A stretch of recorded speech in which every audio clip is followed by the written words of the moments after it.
What's up, gentlemen? Welcome back to the channel. If you're new here, welcome to the channel. In this video, we're going to get into why I believe solo travel is the optimal way to travel. And in order to do this, I'm actually going to tell you a few stories. And we're going to start with one for the gentlemen who are in a relationship. If you are presently in a relationship and your girl solo travels, that would be a huge red flag. Personally, for me, your antennas should stick up and you should be highly questioning why that is, especially if it is for an extended period of time. And to make my point, I'll tell you a very brief story. So a few years ago, I was in Amsterdam and I happened to meet a group of 4 girls, maybe 5, from another European country. And they were there for 2 weeks on a girls' trip. And a vast majority of these women had a significant other, including, spoiler alert, the girl that I hooked up with. And I didn't find this out until later, but we were talking and someone just kept blowing up her phone. And I was like, you should probably get that. Seems like someone is worried about you. And she finally was like, oh, it's just my boyfriend. He's always keeping track of my every move, blah, blah, blah. And I mean, maybe he had a good reason for that. And then actually another story along these same lines. I had a buddy come visit me here, and there were a couple of Ukrainian girls that were here as well. And we were going out, talking, doing all that good stuff. And he ended up hooking up with one of the girls, and he finds out she has a boyfriend back in the Ukraine. And I know countless people who have had this same experience, and so I would be highly attentive if that is happening to you. Now, next. This kind of leads into why I think solo travel is the optimal way to travel. And I want to tell you another quick story. So a few years ago, I was traveling with my girlfriend at the time, and we were going all over the place, and we went to a place in Europe. And at this place in Europe, we were enjoying the nightlife, and there were a group of girls that were extremely gorgeous, but they were extremely fun, and they just had really good energy, especially in comparison to my girlfriend at the time. And we were having some problems as well. And so obviously I was like, I wish I could be hanging out with them, enjoying their presence, their energy, in comparison to what I am currently suffering through.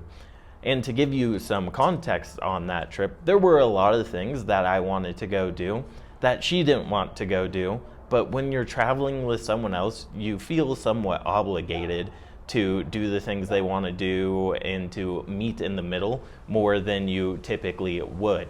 Or at least that's how it was for me. Nowadays, I'd be like, I'm just going to go do what I want to do. But I know plenty of people who feel obligated to go to museums with their friend when they don't want to go to museums. Or they want to go out and party and their friend doesn't, and so they're stuck there, or they're there with someone that's not being enjoyable and is ruining the vibe. And then that can actually ruin the whole trip. I actually know a couple of friends who were girls, and they were traveling together, and they ended up almost destroying that friendship because they just wanted to do vastly different things. And when one of them was doing something she didn't want to do, she was just dragging the whole vibe down, and it was really ruining the other girl's experience. And it got so bad that the other girl actually went home earlier than anticipated because her trip was just completely destroyed. I also want to point this out because if you're making travel plans and your friends bail on you or something like that, you should still go through with that trip, because you're likely going to have a very enjoyable experience. Because once again, I find solo travel to be a superior experience because you can go do things you want to do. You really don't have to cater to the needs or wants of others.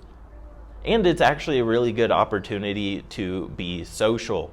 Now finally, and this might be the most controversial of them all, I truly believe that you should solo travel before you ever get into a long-term relationship. And there are a couple of reasons for this. But once again, let me tell you a story. I know a girl who was in a long-term relationship, and she had the ability to solo travel for like 3 or 6 months, and her significant other couldn't.